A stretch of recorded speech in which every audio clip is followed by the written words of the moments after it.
nagbindita sa mga lukay. Ang atong ebanghelyo karon nagisgot kini sa lain asad nga pagpadayag sa Ginoo sa iyang kinaiya, sa iyang mga tratamento sa mga makasasala. Sa niaging Domingo, ikaupat nga Domingo sa Kwaresma, ato nadungog ang sambingay sa anak nga mausikon, the parable of the prodigal son. Diin humanyag pangayo siyang katigayunan, bahin siyang amahan, bahin niya siyang amahan, o milangyaw siya yang giusikan ang tanan, o sa diyang nahurot na gyud ang tanan, wala siya kay paingnan, maglisod din siya kaon, ibalik siya. Nya naghinulsol siya, balik siya siyang amahan. Nya nagpasol siya, o sa dihang ni angkon niya nga nakasa, ang amahan nga nagpresentar sa Dios amahan, midawat kaniya siyang pagbalik. Walay kasaba, wala siya pasakiti, wala pagkaulawi. Iyang gidawat, gipasaylo ang iyang anak. Ingon na ang hulagway picture sa atong Ginoo, basta mobalik na taniya, iyatang kanang pasayloon, God forgives and forgets without discrimination, without recrimination, without retaliatory accusations, without hatred. Kitang gidawat basta mo balik lang taniya. Importante si Ginoo ang ato mang pagbalik, paghinulsol. Muna sa ebanghelyo sa dron, ato nadungog sa kababay ngay sakpan nga nanapaw niya sa balaod ni Moises, angay gyud siyang patyon by reason of justice. Angay gyud siyang silutan sa silot sa kamatayon pinaagi sa pagbato. Pero ang kining ebanghelyo gigamit lang nila sa mga Parisiyo, matupad dinhi ang mga magtutudlo sa balaod o ang mga Parisiyo nagdalag usa ka babae nga hisakpan nga nanapaw ug siya gipaatubang nila sa tanan. Unya ilang gihimo kato, gidala kato nila atubangan ni Hesus aron pagbitik kang Hesus ug unsa iyang baruganan bahin sa ka babae nga nakasa. O mutubag si Hesus nga angay siyang patyon kay nakasa lagi, nasupak sa balaod ni Moises. Ug maingon si Hesus nga angay siyang patyon, musumbalik sa iyang gitudlo. Kay nagtudlo man si Hesus og paghigugma, pagpasaylo, kaluoy, pagpailob, Kung maingon siya nga angay patyon ang babae, wa na siya kaluoy, nasupak siya mga gwali. Umingon siya nga dili patyon na ang mga Parisiyo mga magtutudlo sa balaod, mingon nasupak ni ka sa atong balaod ni Moises. No, either or. Yes or no, masikwatig yun si Jesus. Makuan siya. Masud siya sa laang. Muna ang siya gibuhat si Ginoo, mitikubo siya, magsuwat siya sa yuta. Niya paghuman, matupad din og samtang nagbarog sila dito, mituyhad si Jesus umingon kanila. Bisag kinsa kaninyo nga wala makasala, maoy paunaha pagbato kaniya. Unya, iba mo siya nitabo nga sa pagkadungog nila sa gisulti ni Jesus, nagiyahay sila pamahawa. Una ang mga tigulang, sabot si Ginoo nga kinsa may waysa ninyo, maoy paunaha pagsilot, pagkundinar, pagpatay kaniya. Way nakaako sa pagkundinar, pagsilot, nganuman kay sila sad makasasala sad, para sa Ginoo wa gyoy katungod ang tao paghukom siyang isikataw, siyang mga sala kung kanang tawhanan nga naghukom angay sa nang hukmanan. Wa gyud katungod paghukom sa tong isikataw kung angay sa tang hukman. Wa tay katungod sa pagsaway sa tong isikataw, pagdaot sa tong isikataw kung kita sa angay sa lawayon, We have no right to criticize the faults of others unless we are free of faults. Muna usa sa mga gitudlo sa itong Ginoo. Ang Ginoo, sa dihang mituyhad siya, human niya suwat na sa ikaduha sa yuta, mituyhad siya miingon sa babae, babae, hain naman sila, wala na ba'y napabilin aron pagsilot kanimo? Wala, sir. Kung mao ka na, si Jesus miingon kaniya, dili usab ako musilot kanimo, lakaw na o ayaw na pagpakasala. No, gipasaylo siya ni Jesus. Para sa Ginoo, ang tao makasala, no, sama sa babae. Pero ang paghukom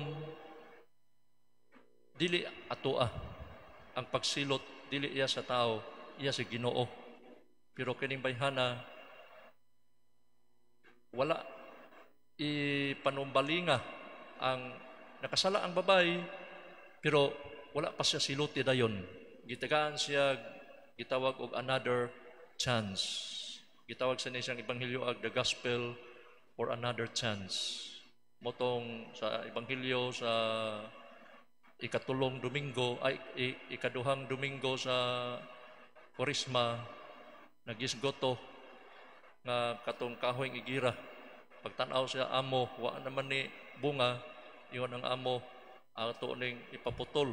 Umingon ang hardinero, ayaw sir, tigayan lang sa ko sa katuig, ako ning abunuhan, kubkuban, at imanon, nagrepresentar ko to kang Isos, nga tigaan taniya o kuan laing kahigayunan sa pagbag-o, pag-usab sa atong kinabuhi.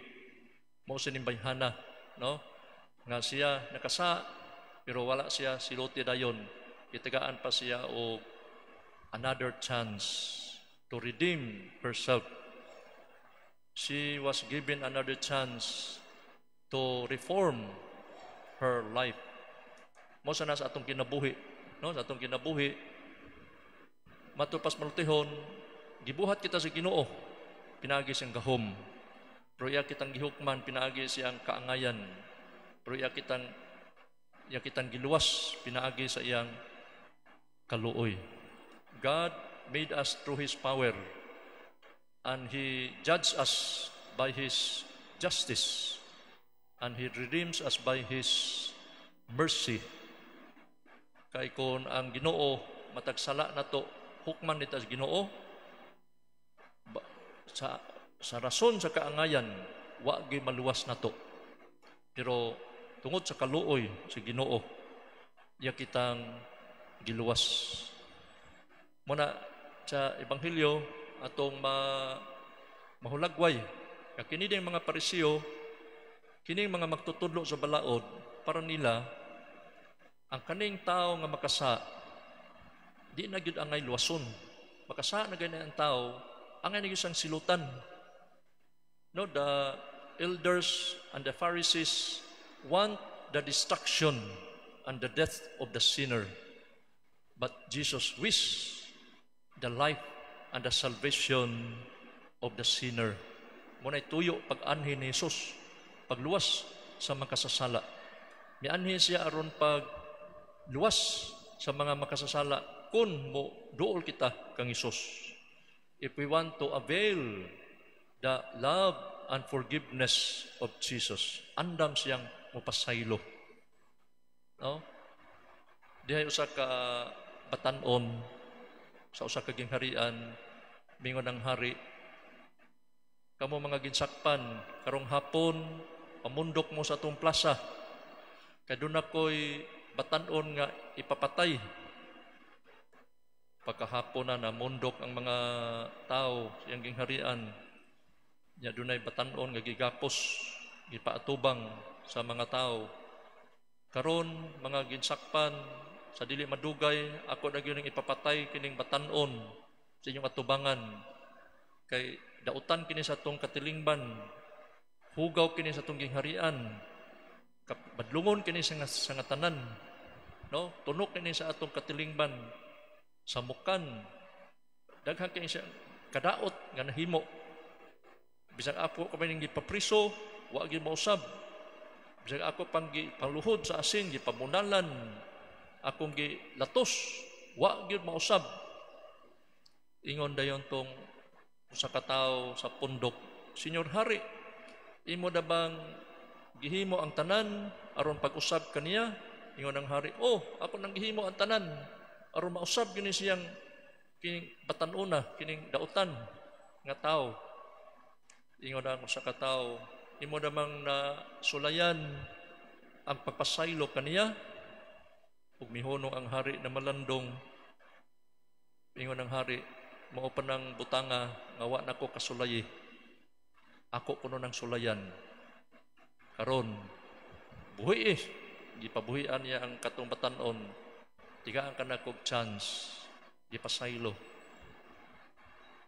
Niabot og usa ka tuig, duha ka tuig ang katong tawhana nga patyunon nahimong modelo sa ilang gingharian, nahimong buotan tungod kay iyang gipahimuslan ang pasaylo sa hari.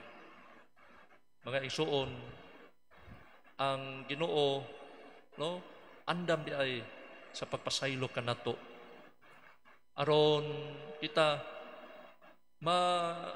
maka usab sa atong ginabuhi.